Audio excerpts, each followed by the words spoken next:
Okay, ನಾನು ನಿಮ್ಮ ದೂತ Sameer M D ಮಾತಾಡ್ತಾ ಇದ್ದೀನಿ. ಅಟ್ ಪ್ರೆಸೆಂಟ್ ನನ್ನ ಸಿಚುವೇಶನ್ ತುಂಬಾ ವರ್ಸ್ಟ್ ಆಗಿದೆ ಅಂತಾನೆ ಅನ್ಕೊಳ್ಳಿ. ಯಾಕಂತಂದ್ರೆ ನನ್ ಮೇಲೆ ಈಗ ಆಲ್ರೆಡಿ ಪೊಲೀಸ್ ನೋಟಿಸ್ ಬಂದಿದೆ.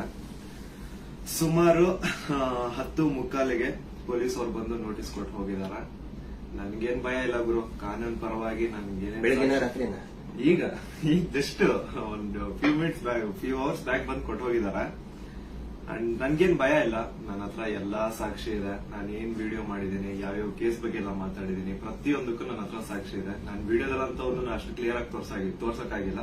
ಬಟ್ ಕಾನೂನು ಮುಂದೆ ನಾನು ಪ್ರತಿಯೊಂದನ್ನ ಇಡ್ಲಿಕ್ಕೆ ರೆಡಿ ಆಗಿದ್ದೀನಿ. ನನಗೆ ಕಾನೂನು ಮೇಲೆ ತುಂಬಾ ಗೌರವ ಇದೆ, ತೊಂದರೆ ಇಲ್ಲ ಅದ್ರ ಬಗ್ಗೆ. ಅಂಡ್ ತೊಂದರೆ ಎಲ್ಲ ಆಗ್ತಿದೆ ಅಂತಂದ್ರೆ, ಈಗ ನಾನು ಬೀಯಿಂಗ್ ಎ ಮುಸ್ಲಿಂ ಗಾಯ್ ಈ ಒಂದು ವಿಷಯದ ಬಗ್ಗೆ ಮಾತಾಡಿದ್ರೆ ತಪ್ಪಾಗ್ಬಿಡಿದೆ ಅನ್ನೋ ರೀತಿ ಆ ತರ ಪೋರ್ಟ್ರೇಟ್ ಮಾಡ್ತಿದ್ದಾರೆ. ನೀನು ಹಿಂದೂ ದೇವಸ್ಥಾನನ ಅವಮಾನ ಮಾಡ್ಬಿಟ್ಟೆ, ಹಿಂದೂ ಹುಡುಗಿ ಬಗ್ಗೆ ನಿಂಗೆ ಆಗ್ಬೇಕು, ನಿಮ್ ಸಮಾಜದ ನೀನ್ ನೋಡ್ಕೋ. ಗುರು, ಹಿಂದೂ ಮುಸ್ಲಿಂ ಅನ್ನೋದು ಬಿಡು. ಈಗ ನ್ಯಾಯದ ಬಗ್ಗೆ ಮಾತಾಡೋಣ. ಹಿಂದೂ ಹುಡುಗಿ ಆಗಿದ್ರೇನು, ಮುಸ್ಲಿಂ ಹುಡುಗಿ ಆಗಿದ್ರೇನು ಅನ್ಯಾಯ ಆಗಿದೆ ತಾನೆ. ಅನ್ಯಾಯದ ವಿರುದ್ಧ ಧ್ವನಿ ಎತ್ತದೆ ಧರ್ಮ. ಅಂಡ್ ಅದನ್ನೇ ನಾನು ಪಾಲಿಸ್ತಾ ಬಂದಿರೋದು. ಅಂಡ್ ಏನದು ಟ್ರೋಲ್ ಪೇಜಸ್ ಅಲ್ಲೆಲ್ಲ ನೀವು ಹಾಕೊಂಡಿದಿರಲ್ಲ, ಇವ್ನ್ ಹಿಂದೂ ವಿರೋಧಿ, ಮುಸ್ಲಿಂ ಬರೀ ಹಿಂದೂ ಅಗೇನ್ಸ್ಟ್ ಮಾಡ್ತಿರ್ತಾನೆ ವಿಡಿಯೋಸ್ ಅದಿದ ಅಂತ. ಅವ್ರಿಗೆಲ್ಲ ಒಂದೇ ಮಾತು ಹೇಳ್ತೀನಿ, ಸಮೀರ್ ಎಂ ಡಿ ಅಂತ ನನ್ನ ಇನ್ನೊಂದು ಚಾನಲ್ ಇದೆ. ಅರೌಂಡ್ 270K ಸಬ್ಸ್ಕ್ರೈಬರ್ಸ್ ಇದಾರೆ ಅಲ್ಲಿ ನಾಟ್ ಸೋ ನಾರ್ಮಲ್ ಅಂತ ಹೇಳ್ಬಿಟ್ಟು ನಾನು ಒಂದು ಸೀರೀಸ್ ಸ್ಟಾರ್ಟ್ ಮಾಡಿದ್ದೆ. ಅದರಲ್ಲಿ ಫಸ್ಟ್ ವಿಡಿಯೋ ನಾನು ಹೋಗಿ ಮಾಡಿದ್ದೆ ತುಮಕೂರಲ್ಲಿರುವಂತಹ ಸಿದ್ದೇಶ್ವರ ಸ್ವಾಮಿ ಬೆಟ್ಟದ ಮೇಲೆ. ಅಲ್ಲಿ ಹೋಗಿ ಸಿದ್ದೇಶ್ವರ ಸ್ವಾಮಿ ಮುಂದೆ ಕೈ ಜೋಡಿಸಿದ್ದು ಈ ಒಂದು ಮುಸ್ಲಿಂ ಹುಡುಗಾನೆ. ಅದಾದ್ಮೇಲೆ ತುಮಕೂರಲ್ಲಿರುವಂತಹ ಸಿದ್ದರ ಬೆಟ್ಟಕ್ಕೆ ಹೋಗಿ ಅಲ್ಲಿರುವಂತಹ ಸಿದ್ದೇಶ್ವರ ಸ್ವಾಮಿ ಮುಂದೆ ಕೈ ಜೋಡಿಸಿ ಪ್ರಾರ್ಥನೆ ಮಾಡಿದ್ದು ಈ ನಿಮ್ಮ ಮುಸ್ಲಿಂ ಹುಡುಗಾನೆ. ಅಶ್ವತ್ಥಾಮ ಬಗ್ಗೆ, ಮಹಾಭಾರತದ ಕಥೆಗಳ ಬಗ್ಗೆ ವಿಡಿಯೋ ಮಾಡಿದ್ದು ಈ ಒಂದು ಮುಸ್ಲಿಂ ಹುಡುಗಾನೆ. ಬಾರ್ಬರಿಕು ಅಶ್ವತ್ಥಾಮದಲ್ಲಿದ್ದಂತಹ ಇನ್ಫೇಮಸ್ ಕ್ಯಾರೆಕ್ಟರ್ ಅವ್ರ ಬಗ್ಗೆನೂ ನಮ್ ಕನ್ನಡಿಗರಿಗೆ ತಿಳಿಸ್ಕೊಟ್ಟಿದ್ದು ಈ ಒಂದು ಮುಸ್ಲಿಂ ಹುಡುಗಾನೆ. ಸೊ ಇಲ್ಲಿ ಜಾತಿ ಧರ್ಮ ಅನ್ನೋದು ಬೇಡ, ಆಯ್ತಾ? ಅಶ್ವತ್ಥಾಮ ಬಗ್ಗೆ ಓದಿದ್ರೆ ಸರ್ ಎಲ್ಲ ಅಲ್ಲಿ ವಿಡಿಯೋ ನೋಡಿ ಸರ್. ನಾನು ಇಂತ ಡೀಟೇಲ್ ಬಿಟ್ಟಿಲ್ಲ ಅಂತೇನಿಲ್ಲ ಸರ್, ಎಲ್ಲದನ್ನೂ ಮಹಾಭಾರತದ ಕುರುಕ್ಷೇತ್ರ ಯುದ್ಧದಲ್ಲಿ ಕೌರವರ ಪರವಾಗಿ ಹೋರಾಡಿದವರು ದ್ರೋಣಾಚಾರ್ಯನ ಮಗ. ಸೊ ನೋಡಿ, ನಾನು ಹಿಂದೂ ವಿರೋಧಿ ಅಂತೂ ಖಂಡಿತ ಅಲ್ಲ. ಹಿಂದೂ ವಿರೋಧಿ ಆಗಿದ್ರೆ ಒಂದು ಹಿಂದೂ ಹುಡುಗಿ ಜೊತೆ ಆಗಿರುವಂತಹ ಅನ್ಯಾಯದ ಬಗ್ಗೆ ನಾನ್ ಯಾಕೆ ಗುರು ಧ್ವನಿ ಎತ್ತುತ್ತೇನೆ? ನ್ಯಾಯದ ಬಗ್ಗೆ ಮಾತಾಡೋಣ ಅಷ್ಟೇ, ಅದೇ ನಮ್ ಧರ್ಮ. ಅಂಡ್ ಕೇಸ್ ಡೀಟೇಲ್ಸ್ ಎಲ್ಲ ಈಗ ಗಿರೀಶ್ ಸರ್ ನಿಮ್ಗೆ ಹೇಳ್ತಾರೆ, ನನ್ನ ಮೇಲೆ ಏನ್ ಕೇಸ್ ಆಗಿದೆ ಅದ್ರ ಬಗ್ಗೆ ಏನು ಅಂತ ಗಿರೀಶ್ ಸರ್ ನಿಮ್ಗೆ ಅಪ್ಡೇಟ್ ಕೊಡ್ತಾರೆ. ಬಟ್ ಅದಕ್ಕೂ ಮುಂಚೆ I really want to thank you team ತಿಪುರೊಡ್ಡಿ. ಯಾಕಂತಂದ್ರೆ ನಾನು ಅಟ್ ಒನ್ ಪಾಯಿಂಟ್ ನಾನು ಕಂಪ್ಲೀಟ್ ಬ್ರೇಕ್ ಆಗ್ಬಿಟ್ಟಿದ್ದೆ. ಲೈಕ್ ಏನ್ ಗುರು, ನನ್ ತಪ್ಪು ಮಾಡ್ಬಿಟ್ಟು ನನ್ ನಿಜ ಕಣ್ಣೀರ್ ಬರೋದೊಂದು ಬಾಕಿ ಇತ್ತು. ಅಂತ ಟೈಮಲ್ಲಿ ತಿಮುರೊಡ್ಡಿ ಆಗಿರ್ಲಿ ಅಥವಾ ಸೌಜನ್ಯ ಪರ ಹೋರಾಟಗಾರರು, ಸೌಜನ್ಯ ಶಕ್ತಿ, ಇವರೆಲ್ಲರೂ ನನಗೆ ಸಪೋರ್ಟ್ ಕೊಟ್ಟು ಇವಾಗ ತುಂಬಾ ಧೈರ್ಯ ಕೊಟ್ಟಿದ್ದಾರೆ. ಇದ್ರ ಬಗ್ಗೆ ಧ್ವನಿ ಎತ್ತಲಿಕ್ಕೆ ನಂಗೆ ತುಂಬಾ ಸಪೋರ್ಟ್ ಮಾಡಿದ್ದಾರೆ. ಸೊ ಇವರೆಲ್ಲರಿಗೂ ನಾನು ಚಿರಋಣಿ ಆಗಿರ್ತೇನೆ. ಅಂಡ್ ಸರ್, ಕೇಸ್ ಬಗ್ಗೆ ಹೇಳ್ಕೊಡಿ ಸರ್. ಅಲ್ಲ, ನಿಮ್ಗೆ ಏನಾದ್ರು ಅರೆಸ್ಟ್ ಮಾಡಕ್ ಬಂದಿದ್ದಾರೆ ಪೊಲೀಸರು? ಬಂದಿದ್ರಲ್ಲ ಸರ್, ನೀವೇ ಇದ್ರಲ್ಲ ಸರ್ ಮುಂದೆ. ಸೀದಾ ಎಂತ ಕೋಇನ್ಸಿಡೆನ್ಸ್ ನೋಡಿ, ಗಿರೀಶ್ ಸರ್ ನಮ್ ಮನೆಗ್ ಬಂದ್ರು. ನಾನು ಹೇಳ್ದೆ, ಸರ್ ನನ್ ಕೈಲಿ ಆಗ್ತಿಲ್ಲ, ನನ್ಗೆ ಹೆವಿ ಥ್ರೆಡ್ ಕಾಲ್ಸ್ ಬರ್ತಿದಾವೆ, ನೀವು ಪ್ಲೀಸ್ ಬನ್ನಿ ನಮ್ ಮನೆಗೆ ಅಂತ ಹೇಳ್ಬಿಟ್ಟು ಅವ್ರಿಗೆ ಲೊಕೇಶನ್ ಕಳಿಸಿ ಇವ್ರು ಬಂದ್ರು ಅಂತ ನೀರ್ ಕುಡಿತಾ ಒಂದ್ 10 ಮಿನಿಟ್ಸ್ ಮಾತಾಡ್ತಾ ಕೂತಿದೀವಿ. ಅಷ್ಟರಲ್ಲೇ ಡೋರ್ ಓಪನ್ ಮಾಡಿದ್ದ, ಬ್ಯಾಂಗ್ ಅಂತ ಪೊಲೀಸ್ ಅವ್ರ ಮನೆ ಒಳಗಡೆ ಎಂಟ್ರಿ. ಏನು ಅಂದ್ರೆ ಏನು ಹೇಳ್ತಾನೆ ಇಲ್ಲ, ಎದಕ್ ಬಂದ್ರು ಏನಂತ ಹೇಳ್ತಾನೆ ಇಲ್ಲ. ಆಮೇಲೆ ಗಿರೀಶ್ ಸರ್ ಅವ್ರ ಜೊತೆ ಎಲ್ಲ ಮಾತಾಡಿದ್ರು. ಲೀಗಲ್ ಆಗಿ ಅವ್ರೇನ್ ಮಾತಾಡಿದಾರೆ ಅಂತ ಅವರೇ ಹೇಳ್ತಾರೆ, ಕೇಳಿ. ಇವತ್ತು ಏನಾಗ್ತಾ ಇದೆ, ಸಮೀರ್ ಮಾತಾಡ್ಬೇಕಾದ್ರೆ ಯಾರದೇ ಒಬ್ಬರ ಹೆಸರು ತಗೊಂಡು ಮಾತಾಡ್ಲಿಲ್ಲ. ಮಾತಾಡಿದ್ದೆಲ್ಲವನ್ನು ಕೂಡ ಆಧಾರ ಇಟ್ಕೊಂಡೇನೆ ಸಮೀರು ಮಾತಾಡಿದ್ದು. ಅದು ಯಾರ ಬಗ್ಗೆ? ಯಾರೋ ದೇವರ ಬಗ್ಗೆ ಮಾತಾಡಿದ್ನ, ಅಥವಾ ಮಸೀದಿಯ ಬಗ್ಗೆ ವಿವಾದ ಹುಟ್ಟಾಕಿ, ದೇವಸ್ಥಾನದ ಬಗ್ಗೆ ವಿವಾದ ಹುಟ್ಟಾಕಿ ಮಾತಾಡಿದ್ನ? ಇಲ್ಲ. ಸೌಜನ್ಯ ಅನ್ನೋದು ನಮ್ಮ ಎಲ್ಲರ ಮನೆ ಮಗಳವಳು. ಯಾವ ರೀತಿ ನಿರ್ಭಯ ಮತ್ತು ಈ ಅತ್ಯಾಚಾರದ ಪ್ರಕರಣದಲ್ಲಿ ಒಳಗಾಗ್ತಾರೆ, ಅವ್ರೆಲ್ಲರೂ ಕೂಡ ನಾವು ನಮ್ಮ ಮಗಳಂತ ತಿಳ್ಕೊಳ್ತೀವಿ. ಆದರೆ ಯಾರು ಹಿಂದೂ ಮುಸ್ಲಿಂ ಅಂತ ಹೇಳಿ ವಿನಾಕಾರಣ ಒಂದು ಹುಟ್ಟು ಹಾಕ್ತಾ ಇದಾರಲ್ಲ, ಅವರಿಗೆ ಅವ್ರು ಮಾಡೇನೇ ಇಲ್ಲ ಅಂತ ಹೇಳಿದ್ರೆ ಇದೆಲ್ಲ ಯಾಕೆ ಮಾಡ್ಬೇಕು? ಆ ನಂತರ ಸಂತೋಷ್ ರಾವ್ ದೊಡ್ಡವನೇನ? ಸಮಾಜದಲ್ಲಿ ಕಲಾ ಹುಟ್ಟು ಒಂದ್ ವೇಳೆ ಸಂತೋಷ್ ರಾವ್ ಅಂತ ಹೇಳ್ತಾರೆ, ಸಂತೋಷ್ ರಾವ್ನೇ ಮಾಡಿದ್ರೆ ಸಮಾಜದಲ್ಲಿ ಅವನ ಅಷ್ಟೊಂದು ದೊಡ್ಡ ಇದನ್ನೇನೋ ಪೂರ್ತಿಯಾಗಿ ಒಂದಿಷ್ಟು ಜನ ಕರೆಸಿ ಏನೇನೋ ಮಾಡಿಸಿ ಟ್ರೋಲ್ ಮಾಡಿಸುವಂತ ದೊಡ್ಡವನ. ಇದನ್ನ ಜನರು ಅರ್ಥ ಮಾಡ್ಕೋಬೇಕು. ನಾನು ಪ್ರತಿಯೊಬ್ಬ ಜನಸಾಮಾನ್ಯರಿಗೂ ವಿನಂತಿ ಮಾಡ್ಕೊತಾ ಇದ್ದೇನೆ, ಸೌಜನ್ಯಾಳನ್ನ ನಿಮ್ಮ ಮನೆ ಮಗಳಂತ ತಿಳ್ಕೊಳ್ಳಿ. ನಾವು ಅದೇ ರೀತಿ ತಿಳ್ಕೊಂಡಿದ್ದು. ಆನಂತರ ನಮ್ಮ ಅಕ್ಕನೋ ತಂಗಿನೋ ಏನಾದ್ರೂ ನೀವು ತಿಳ್ಕೊಳ್ಳಿ. ಸೌಜನ್ಯಾಳಂತೆ ಅನೇಕ ಹೆಣ್ಮಕ್ಳು ಅಲ್ಲಿ ಜೀವ ತೆತ್ತಿದ್ದಾರೆ, ಅತ್ಯಾಚಾರದಿಂದ ಕೊಲೆ ಆಗಿದ್ದಾರೆ. ಆನಂತರ ಇವತ್ತಿಗೂ ಕೂಡ ನಮ್ಮ ದೇಶದಲ್ಲಿ ಪ್ರತಿ 27 ನಿಮಿಷಕ್ಕೆ ಒಂದು ಅತ್ಯಾಚಾರ ಆಗ್ತಾ ಇದೆ. ಆ ಒಂದು ಲಿಸ್ಟ್ ಅಲ್ಲಿ ನಮ್ಮ ಮನೆ ಹೆಣ್ಮಕ್ಳು ಆ 27 ಇದನ್ನ ನಿಮಿಷದ ಕ್ಯೂನಲ್ಲಿ ನಮ್ಮ ಮನೆ ಹೆಣ್ಮಕ್ಳು ನಿಂತ್ಕೋಬಾರ್ದು. ಒಂದು ಈವ್ ಟೀಸಿಂಗ್ ಆಗಿ ಮೊನ್ನೆ ಮುಂಬೈಯಲ್ಲಿ ಒಂದು ಹೆಣ್ಮಗಳು ತಪ್ಪಿಸ್ಕೊಳ್ಳೋದಕ್ಕೆ ಹೋಗಿ ಸತ್ತಿದ್ದಾಳೆ ಪಾಪ, ಆಕ್ಸಿಡೆಂಟ್ ಆಗಿ, ಮುಂಬೈ ರೋಡ್ ಆಕ್ಸಿಡೆಂಟ್ ಆಗಿ. ಈವ್ ಟೀಸಿಂಗ್ ನಮ್ಗೆ ಏನ್ ಅನ್ಸುತ್ತೆ, ಅವ್ರು ಎಲ್ಲರೂ ಕೂಡ ಏನೋ ನಮ್ಗೆ ನಮ್ಮ ಮನೆಯ ಮಕ್ಕಳವರು, ನಮ್ಮ ಏನೋ ನಮ್ಗೆ, ಯಾಕಂದ್ರೆ ಎಲ್ಲ ಹೆಣ್ಮಕ್ಳ ಜೊತೆಗೆ ನಾವು ಬೆಳೆದವರು. ಸಮೀರ್ ಅವ್ರಿಗೆ ಇಲ್ಲಿ ಮಧ್ಯಾಹ್ನ ಅವ್ರಿಗೆ, ಸಮೀರ್ ಇದಕ್ಕಿಂತ ಮುಂಚೆ ಏನಾದ್ರು ಗೊತ್ತಾನ? ಇನ್ನೊಂದು ವಿಷಯ ನಾನು ಮಾಡ್ಬಿಟ್ಟಿದ್ದೀನಿ. ಎಲ್ರು ಏನ್ ಅನ್ಕೊಂಡ್ಬಿಟ್ಟಿದ್ದಾರೆ ಅಂತಂದ್ರೆ, ಇವ್ರೇ ನನಗೆ ಹೇಳಿ ವಿಡಿಯೋ ಮಾಡ್ತಿದಾರೆ ಅಂತ. ದೇವ್ರ ಆಣೆಗೆ ಹೇಳ್ತೀನಿ, ಸರ್ ಸುಮ್ಮನೆ ಸರ್, ಅಲ್ಲಾ ಮೇಲೆ ಆಣೆ ಮಾಡ್ಬಿಟ್ಟು ಹೇಳ್ತಿದ್ದೀನಿ, ರಂಜಾನ್ ಟೈಮಲ್ಲಿ ಹೇಳ್ತಿದ್ದೀನಿ. ಇವ್ರಿಗಾಗ್ಲಿ ನನ್ಗಾಗ್ಲಿ ಯಾವುದೇ ತರ ಲಿಂಕ್ ಇರ್ಲಿಲ್ಲ ಗುರು. ಸೌಜನ್ಯ ವಿಡಿಯೋ ಮಾಡೋದಕ್ಕಿಂತ ಮುಂಚೆ ಇವ್ರಿಗೂ ನನ್ಗೂ ಯಾವುದೇ ತರ ಲಿಂಕ್ ಇರ್ಲಿಲ್ಲ. ಸೌಜನ್ಯ ವಿಡಿಯೋ ಯಾವಾಗ 1 ಮಿಲಿಯನ್ ಕ್ರಾಸ್ ಮಾಡ್ತೋ ನನ್ನ ಕೈ ಕಾಲು ನಡಗಕ್ ಸ್ಟಾರ್ಟ್ ಆಗ್ಬಿಡ್ತು. ಯಾಕಂತಂದ್ರೆ ಡೆತ್ ಕಾಲ್ಸ್ ಬರ್ತಾನೆ ಇದಾವೆ. ನನ್ ಮನೆ ಅಡ್ರೆಸ್ ಲೀಕ್ ಮಾಡ್ಬಿಟ್ರು, ನನ್ ಪರ್ಸನಲ್ ಡೀಟೇಲ್ಸ್ ಲೀಕ್ ಮಾಡ್ಬಿಟ್ರು. ನನ್ಗೆ ಯಾವ ನನ್ ಮನೆಗ್ ಬಂದು ಅಟ್ಯಾಕ್ ಮಾಡ್ಬಿಡ್ತಾನೋ ಗೊತ್ತಿಲ್ಲ. ಎಲ್ಲಿ ಹೋಗೋಣ ಅಂತ ಗೊತ್ತಾಗ್ತಾ ಇಲ್ಲ. ಪೊಲೀಸ್ ಅವ್ರ ಕಡೆ ಹೋದ್ರೆ ಪ್ರೊಟೆಕ್ಷನ್ ಸಿಗುತ್ತಾ ಇಲ್ಲ, ಗ್ಯಾರಂಟಿ ಇಲ್ಲ. ಏನ್ ಮಾಡ್ಬೇಕಂತ ಅರ್ಥ ಆಗಿಲ್ಲ. ಆಗ ನಾನ್ ರೀಚ್ ಔಟ್ ಮಾಡಿದ್ದೆ ಟೀಮ್ ತಿಮ್ರೋಟಿ ಅವ್ರಿಗೆ. ಸರ್ ನನ್ಗೆ ಈ ತರ ಆಗ್ತಿದೆ, ಪ್ಲೀಸ್ ನಿಮ್ ಕಡೆ ಸಪೋರ್ಟ್ ಬೇಕು, ನಂಗೆ ಸಪೋರ್ಟ್ ಮಾಡಿ ಅಂತ ಕೇಳಿದ ತಕ್ಷಣ ಇಮ್ಮಿಡಿಯೇಟ್ಲಿ ಅವ್ರು ನನ್ನ ನಂಬರ್ನ ತಗೊಂಡು ನನಗೆ ಕಾಲ್ ಮಾಡಿ ನಿಮ್ ಜೊತೆಗೆ ನಾವ್ ಇದೀವಿ ಅಂತ ಧೈರ್ಯ ಕೊಟ್ರು. ಅಂಡ್ ಅರೌಂಡ್ ನನ್ ಮೇಲೆ ಪೊಲೀಸ್ ನೋಟಿಸ್ ಆಗಿದ್ರು ಸ್ಟಿಲ್ ಇವರೇ ನನ್ಗೊಬ್ಬ ಅಡ್ವೊಕೇಟ್ ನ ಹುಡುಕಿ, ನಾವು ನಿಮ್ ಜೊತೆಗಿದೀವಿ, ನೀವು ತಲೆನೇ ಕೆಡ್ಸ್ಕೋಬೇಡಿ ಅಂತ. ಈಗ ನೋಡಿ ಅರೌಂಡ್ ಮಿಡ್ ನೈಟ್ 1 ಆಗ್ತಿದೆ, ಅಡ್ವೊಕೇಟ್ ಅವ್ರ ಆಫೀಸಲ್ಲಿ ಕೂತಿದೀವಿ. ಸೊ ಯಾ ಸಾಹಸ ಪಟ್ರು ನನ್ನ ಅರೆಸ್ಟ್ ಮಾಡ್ಲಿಕ್ಕೆ. ಅಲ್ಲ, ಸಮೀರ್ ಮಾತಾಡಿದ್ದು ನೂರಾರು ಜನ ಸೌಜನ್ಯ ಹೋರಾಟಗಾರರು ಏನ್ ಕೇಳ್ತಾ ಇದ್ದಾರೆ ಮತ್ತು ಜನಸಾಮಾನ್ಯರು ಹೋರಾಟದ ಜೊತೆಗೆ ಗುರುತಿಸಿಕೊಳ್ಳದೇನೆ ಅನೇಕ ಜನಸಾಮಾನ್ಯರಿಗೆ ಒಂದು ಹಂಬಲ ಇದೆ, ನ್ಯಾಯದ ಹಂಬಲ. ಅದೇ ಮಾತನ್ನೇ ಸಮೀರ್ ಮಾತಾಡಿದ್ದು. ಅವ್ರನ್ನ ಅರೆಸ್ಟ್ ಮಾಡೋದಕ್ಕೆ ಬಳ್ಳಾರಿಯಿಂದ ಬಂದಿದ್ದಾರೆ ಇವತ್ತು. ಅರೆಸ್ಟ್ ಮಾಡ್ಕೊಂಡು ಹೋಗ್ತೀವಿ ಅಂತ ಹೇಳಿ.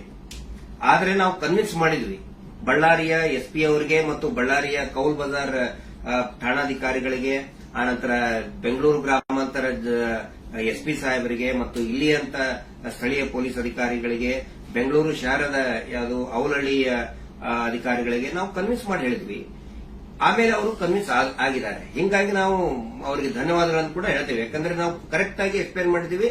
ಯಾವ ಕಾರಣಕ್ಕೂ ಕೂಡ ನಾವು ತನಿಖೆಯಿಂದ ತಪ್ಪಿಸ್ಕೊಳ್ಳುವಂತ ಮಾತೇ ಇಲ್ಲ. ಯಾಕಂದ್ರೆ ಇಲ್ಲಿ ಯಾರು ಕಳ್ಳದ್ ಮಾಡಿಲ್ಲ, ಸುಳ್ತನ ಹೇಳಿಲ್ಲ, ಅತ್ಯಾಚಾರ ಮಾಡಿದವರಲ್ಲ. ಅತ್ಯಾಚಾರ ಮಾಡಿದವರೇ ದೊಡ್ಡದಾಗಿ ರಾಜ್ಯಸಭಾ ಮೆಂಬರು ಅದು ಇದು ಅಂತ ಹೇಳ್ಕೊಂಡು ದೊಡ್ಡದಾಗಿ ಕಿಸಿತಾ ಇದ್ದಾರೆ, ಅಲ್ಲಿ ಕಿಸಿತಿದ್ದಾರೆ. ಅದರ ವಿರುದ್ಧ ಮಾತಾಡದಂತವ್ರು ನಾವು ಯಾವ ಕಾರಣಕ್ಕೂ ಹೆದರುವಂತ ಅವಶ್ಯಕತೆ ಇಲ್ಲ. ಇದೇ ಮಾತನ್ನು ಹೇಳಿದೇವೆ. ಸರ್ ಸಮೀರ್ ಖಂಡಿತ ಬರ್ತಾನೆ, ಎಲ್ಲಾ ರೀತಿಯಂತರನು ಕೂಡ ಸಹಕಾರ ಕೊಡ್ತೀವಿ ಅಂತ ಹೇಳಿದ್ದಕ್ಕೆ ಕನ್ವಿನ್ಸ್ ಆಗಿದ್ದಾರೆ. ನಮ್ಮ ಉದ್ದೇಶ ಏನಂದ್ರೆ, ಇದರಿಂದ ಇವರು ಮಾಡ್ತಾ ಇದಾರಲ್ಲ, ಏನು ಹಿಂದೂ ಮುಸ್ಲಿಂ ಅಂತ ಮಾಡ್ತಾ ಇದಾರಲ್ಲ, ಈ ನಮ್ಮ ರಾಜ್ಯದಲ್ಲಿ ಕಲಹ ಆಗಬಾರ್ದು. ಅತ್ಯಾಚಾರ ಪ್ರಕರಣದ ಹೋರಾಟ, ಸೌಜನ್ಯ ಹೋರಾಟ, ಎಲ್ಲಾ ಧರ್ಮಗಳನ್ನು ನಾವು ಸೇರಿಸ್ತಾ ಇದೀವಿ. ಎಲ್ಲಾ ಜಾತಿ ಪಂಥಗಳನ್ನ ಮತಗಳನ್ನ ಸೇರಿಸುವಂತ ಕೆಲಸ ನಾವು ಮಾಡ್ತಾ ಇದೀವಿ. ಆದ್ರೆ ಇವರು ಡಿವೈಡ್ ಮಾಡ್ತಾ ಇದ್ದಾರೆ. ಯಾಕಂತ ಹೇಳಿದ್ರೆ ನೋಡಿ, ಸಮೀರ್ಗೆ ಹೆಸರನ್ನೇ ಹೇಳಿಲ್ಲ. ಹಾಗಿದ್ರೆ ಎಷ್ಟೋ ಜನಕ್ಕೆ ಸಮೀರ್ ಡೌಟ್ ಇತ್ತು, ಯಾರು ಮಾಡಿದ್ದಾರೆ, ಇವ್ರು ಹೌದೋ ಅಲ್ಲೋ.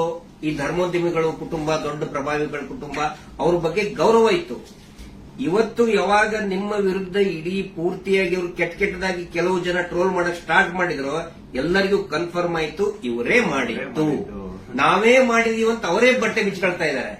ನಾವು ಸೌಜನ್ಯ ಬೆತ್ತಲೆ ಮಾಡ್ತಾಳ ಅಂತ ಹೇಳಿದ್ರೆ ಇವರೇ ಬೆತ್ತಲೆಯಾಗಿ ಹೋಗ್ತಾ ಇದ್ದಾರೆ. ಇದು ಜನರ ಗಮನದಲ್ಲಿರಲಿ. ನಾನು ಒಂದೇ ಒಂದು ವಿನಂತಿ ಮಾಡ್ಕೊಳ್ತಾ ಇದ್ದೀನಿ, ದಯವಿಟ್ಟು ಯಾರು ಕೂಡ ಏನೋ ಆಗ್ಬಿಡ್ತದೆ ಇವರಿಗೆ ಅಂತ ಹೇಳ್ಕೊಂಡು ಆತಂಕಕ್ಕೊಳಗಾಗಿ ಹಿಂದೂ ಮುಸ್ಲಿಂ ಅಂತ ಡಿವೈಡ್ ಆಗಬೇಡಿ. ಆನಂತರ ಗಲಭೆ ಸೃಷ್ಟಿಯಾಗೋದು, ಇದರಿಂದ ಶಾಂತಿ ಹಾಳಾಗೋದು ಖಂಡಿತ ಬೇಡ. ದಯವಿಟ್ಟು ಈ ರಾಜ್ಯದ ಒಂದು ಶಾಂತಿಯನ್ನ ಕಾಪಾಡಿ. ಎಲ್ಲಾ ಧರ್ಮದಲ್ಲಿಯೂ ಯಾವ ಧರ್ಮದಲ್ಲಿನೂ ಹೇಳಿಲ್ರಿ ಅತ್ಯಾಚಾರ ಮಾಡೋದನ್ನು ಬೆಂಬಲಿಸಿ ಅಂತ ಯಾವ ಧರ್ಮದಲ್ಲಿಯೂ ಹೇಳಿಲ್ಲ, ಯಾವ ದೇವರು ಕೂಡ ಹೇಳಿಲ್ಲ.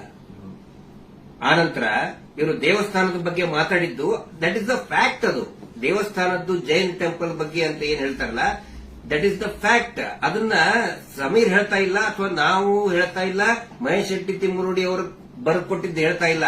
ಸುಪ್ರೀಂ ಕೋರ್ಟ್ ನಲ್ಲಿ ಇದೇ ಕುಟುಂಬದವರು, ಇದೇ ವೀರೇಂದ್ರ ಜೈನ್ ಕುಟುಂಬದವರು ಸುಪ್ರೀಂ ಕೋರ್ಟ್ ನಲ್ಲಿ ಬರೆದು ಕೊಟ್ಟಿದ್ದಾರೆ, ಅಫಿಡವಿಟ್ ಮೂಲಕ ಬರೆದು ಕೊಟ್ಟಿದ್ದಾರೆ, ಅದು ಹಿಂದೂ ದೇವಸ್ಥಾನ ಅಲ್ಲ ಅಂತ. ಅದಕ್ಕೂ ಕೂಡ ಯಾರ್ದು ಇದನ್ನಲ್ಲ. ಆದ್ರೆ ಇವರು ಯಾವಾಗ ಅತ್ಯಾಚಾರ ಪ್ರಕರಣಗಳನ್ನ ನಾವು ಪ್ರಶ್ನೆ ಮಾಡಕ್ ಪ್ರಾರಂಭ ಮಾಡಿದೀವಿ, ಅವಾಗ ಹಿಂದೂ ದೇವಸ್ಥಾನಕ್ಕೆ ಅಪಮಾನ ಮಾಡ್ತಾ ಇದಾರಲ್ಲ, ಅದು ನಮ್ಗೆ ಬೇಜಾರಾಗೋದು, ಅದು ನಮಗೆ ಬೇಜಾರಾಗ್ತಾ ಇದೆ. ಆ ಒಂದು ಮಂಜುನಾಥ ಸ್ವಾಮಿಯ ದೇವಸ್ಥಾನವನ್ನೇ ಪೂರ್ತಿ ಇದು ದೇವಸ್ಥಾನನೇ ಅಲ್ಲ ಅಂತ ಸುಪ್ರೀಂ ಕೋರ್ಟ್ ನಲ್ಲಿ ಬರೆದಿದ್ದಾರೆ. ಅದಕ್ಕೆ ಸಮೀರ್ ನೀವು ತಲೆ ಕೆಡಿಸ್ಕೋಬೇಡಿ. ಏನೇನು ನೀವು ಮಾತಾಡಿದಿರಿ ಪ್ರತಿಯೊಂದಕ್ಕೂ ಕೂಡ ದಾಖಲೆ ಇದೆ.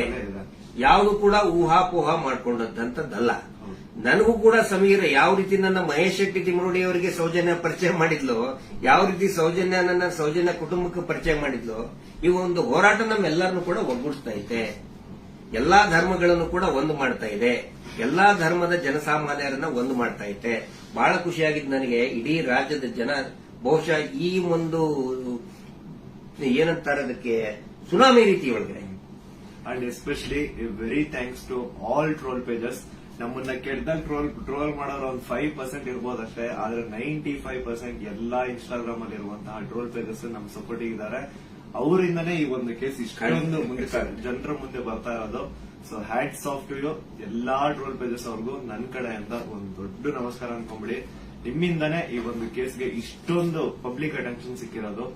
Thank you so much. And ಎಲ್ಲಾ ಕನ್ನಡ ಈ ಕಮ್ಯುನಿಟಿನ ಯೂಟ್ಯೂಬರ್ಸ್ ಯಾರೆಲ್ಲ ಇದ್ರ ಬಗ್ಗೆ ವಿಡಿಯೋಸ್ ಮಾಡಿದ್ರೆ, ಯಾರೆಲ್ಲ ನನ್ನ ಪರವಾಗಿ ವಿಡಿಯೋಸ್ ಮಾಡಿದ್ರೆ, ನಾನು ಎಲ್ಲರೂ ವಿಡಿಯೋಸ್ ನ ನೋಡಿದ್ದೀನಿ. ತುಂಬಾ ಖುಷಿ ಆಯ್ತು. ಎಲ್ಲರೂ ಇದೇ ತರ ಸಪೋರ್ಟ್ ಮಾಡಿ ಅಂಡ್ ಎಲ್ಲರೂ ನಮ್ ಜೊತೆಗಿರಿ. ಆಮೇಲೆ ಬೇರೆ ಬೇರೆ ದೇಶದಿಂದ ಸಪೋರ್ಟ್ ಆಸ್ಟ್ರೇಲಿಯಾದಿಂದ ಮಾಡಿದ್ದಾರೆ, ಇಸ್ರೇಲ್ ಇಂದ, ಬಹರೇನ್ ಇಂದ, ಕೆನಡಾ ಇಂದ, ಸಿಂಗಾಪುರ್ ಇಂದ, ಎಲ್ಲಾ ಬೇರೆ ಬೇರೆ ದೇಶದಲ್ಲಿ ಇರುವಂತಹ ಕನ್ನಡಿಗರು ಇವತ್ತು ಏನೋ ಒಂದು ಶಕ್ತಿ ತುಂಬುವಂತ ಕೆಲಸ ಮಾಡ್ತಾ ಇದ್ದಾರೆ. ನಾವು ನಿಮ್ಮ ಜೊತೆಗಿದ್ದೇವೆ ಅಂತ ಹೇಳ್ತಾ ಇದ್ದಾರೆ. ಅಂದ್ರೆ ಅವ್ರೇನು ಬೇರೆ ಬೇರೆ ಕಂಟ್ರಿಯಿಂದ ನನಗೆ ಫಂಡ್ಸ್ ಕೊಡೋದು ಅಂತದಲ್ಲ ಸ್ವಾಮಿ. ಅವ್ರ ಮಾತಲ್ಲಿ ನನಗೆ ಧೈರ್ಯ ಕೊಟ್ಟಿರೋದು, ನಿಮ್ ಜೊತೆ ನಾವಿದೀವಿ, ನೀವು ಮಾತಾಡಿ ಅಂತ. ಡೀಲಿಂಗ್ ಅಂದ್ರೆ ಆಯ್ತಲ್ಲ ನಮ್ದು ನಿಮ್ದು ಡೀಲಿಂಗ್ ಅಂತ ಹೇಳ್ತಾ ಇದ್ದಾರೆ. ಅಲ್ಲ, ಅವರೇ ದುಡ್ಡು ಹಿಡ್ಕೊಂಡು ಅಡ್ಡಾಡ್ತಾ ಇದ್ದಾರೆ ನಮ್ಮಿಂದ. ಮಹೇಶ್ ಶೆಟ್ಟರ್ ಹಿಂದೆ 12 ವರ್ಷದಿಂದ ದುಡ್ಡು ಹಿಡ್ಕೊಂಡು ಅಡ್ಡಾಡ್ತಾ ಇದ್ದಾರೆ.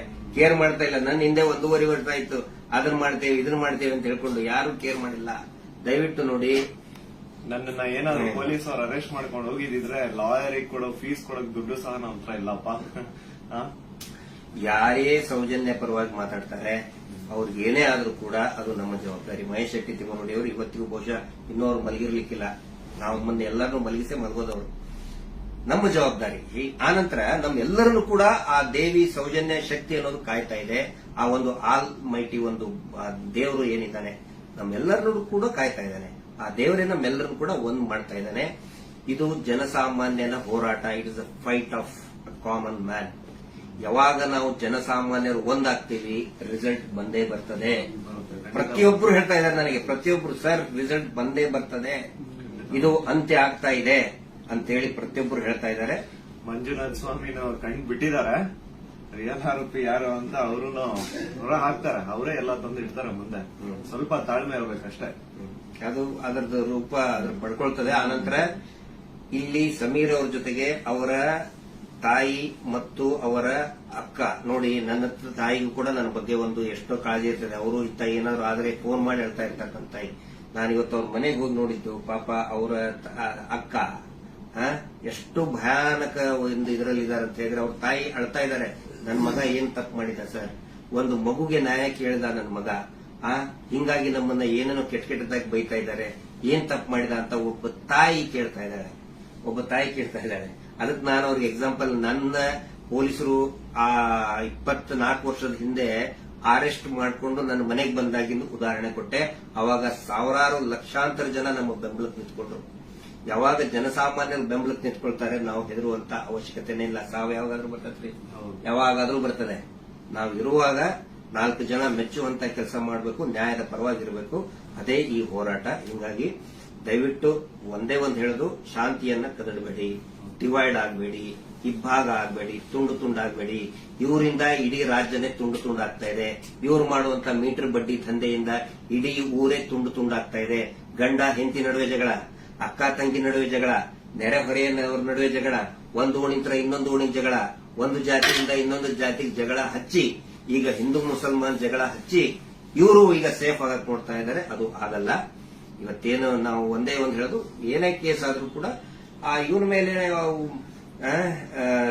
ಯಾರು Anil Kumar, Anil black and white Anil, ಅವನ ಮೇಲೆ ಮತ್ತು ಸೀನಪ್ಪನ ಮೇಲೆ ಎಫ್ಐಆರ್ ಆಗಿ ಅರೆಸ್ಟ್ ಮಾಡುವಂತ ಕೇಸ್ ಅದು. ಇನ್ನೂ ಮಟ್ಟ ಅರೆಸ್ಟ್ ಮಾಡಿಲ್ಲ. ಸಮೀರ್ನ ಅರೆಸ್ಟೇ ಮಾಡಬಾರದು ಆ ಪ್ರಕರಣದಲ್ಲಿ. ಸುಪ್ರೀಂ ಕೋರ್ಟ್ ನ ಡೈರೆಕ್ಷನ್ ಇದೆ, ವಿದಿನ್ 7 years ಅರೆಸ್ಟ್ ಮಾಡಬಾರದು ಅಂತೇಳಿ. ಆದ್ರೂ ಕೂಡ ಇವತ್ತು ಬಳ್ಳಾರಿ ಹತ್ರ ಬಂದಿದ್ದಾರೆ. ಬಟ್ ಫೈನಲಿ ಎಸ್, ಪೊಲೀಸ್ ಆಫೀಸರ್ಸ್ಗಳು, ಹಿರಿಯ ಅಧಿಕಾರಿಗಳು ಒಪ್ಪಿದ್ದಾರೆ. ಸೊ ನಾವು ಸಹಕಾರವನ್ನು ಕೊಡ್ತೀವಿ. ಆದ್ರೆ ಸುಮೋಟೋ ಮಾಡ್ಕೊಂಡ್ರಲ್ಲ, ಈ ಸುಗ್ರೀವಾಜ್ಞೆಯಲ್ಲಿ ಮೀಟರ್ ಬಡ್ಡಿ ದಂಧೆ ಯಾರು ಮಾಡ್ತಾರೆ, ಸುಮೋಟೋ ಮಾಡ್ಕೊಳ್ಳಿ, ಸ್ವಯಂ ಪ್ರೇರಿತವಾಗಿ ದಾಖಲೆ ಮಾಡ್ಕೊಳ್ಳಿ ಅಂತ ಹೇಳಿ ಸುಗ್ರೀವಾಜ್ಞೆ ಆದರೂ ಇವತ್ತಿನವರೆಗೂ ಕೂಡ ಒಂದೇ ಒಂದು ಸುಮೋಟೋ ಕೇಸ್ ಮಾಡ್ಕೊಂಡಿಲ್ಲ. ಪಾಪ ಸಮೀರನ ಮೇಲೆ ಸುಮೋಟೋ ಕೇಸ್ ಮಾಡ್ಕೊಂಡಿದ್ದಾರೆ. ಇದು ನಮಗೆ ಬೇಜಾರಾಗ್ತದೆ. ಈ ಎಲ್ಲಾ ವಿಷಯಗಳನ್ನ ನಾವು ಜನರ ಮುಂದೆ ಇಡ್ತಾ ಇದ್ದೀವಿ. ಸಮೀರ್ ಪೊಲೀಸ್ ಸ್ಟೇಷನ್ಗೆ ಎನ್ಕ್ವೈರಿಗೆ ಹೋಗ್ತಾರೆ, ವಿಚಾರಣೆಗೆ ಹೋಗ್ತಾರೆ. ಆದ್ರೆ ನಾನು ಹೇಳ್ತಾ ಇರೋದು, ಈ ಶೀನಪ್ಪ, ಅನಿಲ್ ಕುಮಾರ್ ಮತ್ತು ಈ ಕೊಲೆಗಡಕರು ಕೂಡ ಅರೆಸ್ಟ್ ಆಗಲೇಬೇಕು. ಧರ್ಮೋದ್ಯಮಿಗಳು, ಅವರ ತಮ್ಮ, ಅವರ ತಮ್ಮನ ಮಕ್ಕಳು, ಅತ್ಯಾಚಾರಿಗಳು ಅರೆಸ್ಟ್ ಆಗಲೇಬೇಕು. ಅದಾಗಲಿಲ್ಲ ಅಂತ ಹೇಳಿದ್ರೆ ಈ ದೇಶದ ಸಂವಿಧಾನನೇ ಇಲ್ಲ, ಈ ದೇಶದಲ್ಲಿ ನ್ಯಾಯಾಂಗ ವ್ಯವಸ್ಥೆನೇ ಇಲ್ಲ ಅನ್ನೋ ಒಂದು ಮಾತನ್ನ ಪ್ರತಿಯೊಬ್ಬ ಜನಸಾಮಾನ್ಯರು ಕೂಡ ಕೇಳಬೇಕಾಗ್ತದೆ. ದಯವಿಟ್ಟು ಕೊನೆಯದಾಗಿ ರಾತ್ರಿ ಎಷ್ಟು 1:10 ಆಯಿತು. ಇದನ್ನ ಟ್ರಾನ್ಸ್ಪರೆಂಟ್ ಆಗಿ ನಾವು ಜನರ ಮುಂದೆ ನಾವು ಇಡಬೇಕಾಗುತ್ತೆ. ಸಮೀರ್ ಅವರಿಗೆ, ಸಮೀರ್ ಅವರ ತಾಯಿಗೆ, ಅವರ ಕುಟುಂಬದವರಿಗೆ, ಅವರ ಅಕ್ಕನಿಗೆ ಮತ್ತು ಇಡೀ ಅವರ ಎಂಟೈರ್ ಫ್ಯಾಮಿಲಿಗೆ ತಮ್ಮೆಲ್ಲರ ಒಂದು ಸಹಕಾರ ಇರಲಿ. ಸೌಜನ್ಯ ಹೋರಾಟಕ್ಕೂ ಕೂಡ ಇದೇ ರೀತಿಯಾದಂತಹ ತಮ್ಮ ಜನಸಾಮಾನ್ಯರ ಒಂದು ಬೆಂಬಲ ಇರಲಿ ಅಂತ ಹೇಳಿ ಇವತ್ತಿನ ಲೈವ್ ಅನ್ನ ಮುಕ್ತಾಯ ಮಾಡ್ತಾ ಇದ್ದೀವಿ. Justice for Soujanya.